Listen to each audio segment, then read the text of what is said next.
Let's bring in former diplomat and Liberal Senator Dave Sharma, formerly Australia's ambassador to Israel. Thanks for joining us, Dave. First up, that strange put down to America and the alliance. What's that got to do with the question, and why would he do that? It's just staggering, Chris. I mean, this is a person who holds a senior position within the government, in a trade portfolio, no less, casting doubt about the reliability of our most important security and strategic partner, one that we fought alongside with for over 100 years, one that we would not have been able to win the war in the Pacific without in the Second World War, but one that is providing us with nuclear-powered submarines. I mean, fond as I am of New Zealand, New Zealand doesn't do any of that for us.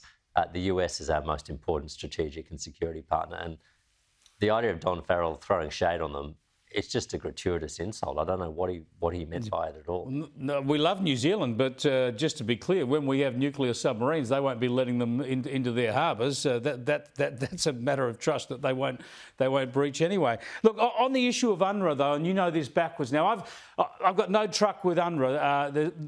It's not just that the latest information about some of their operatives apparently working with Hamas on October the 7th. The concerns with UNRWA go back a long, long while. But how can we properly get humanitarian aid to civilians in Gaza unless it's through UNRWA? Well, UNRWA doesn't have a monopoly on humanitarian assistance to Gaza. There's the Red Cross, there's the World Food Programme, there's UNICEF, there's this US flotilla or naval convoy that's operating out of Cyprus. There's a lot of other ways to get humanitarian assistance into Gaza with organisations that do not employ people that Hamas also has on its payroll. And I think this is the big problem with UNRWA. UNRWA is part of the state apparatus in Gaza, and it's been shown. There's credible evidence to indicate that UNRWA employees were involved in the October 7th terrorist attacks. UNRWA itself accepts those charges, at least as it pertains to 9 of them, because it fired 9 of its employees without any due process whatsoever once it received these allegations. This is a deeply compromised organisation. And the idea that we're restarting funding of them before any of the 2 internal investigations into this issue have concluded it's staggering.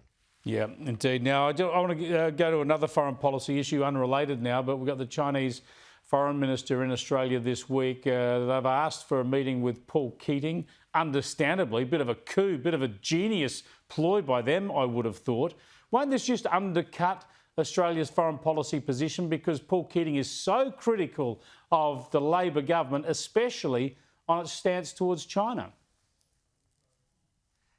It will. And look, it's a diplomatic failure on the part of the Labor government to actually have allowed the situation to reach this point. I mean, this is the Chinese government which is clearly looking to divide Labor internally over this issue, or exploit differences within Labor on this issue. The way this would normally be handled is the Chinese embassy would say, we're hoping to arrange a meeting with the former Prime Minister Paul Keating, and the Department of Foreign Affairs and Trade or Penny Wong's office should have said, look, we don't think that's very advisable. We wouldn't consider it to be a helpful gesture. End of story.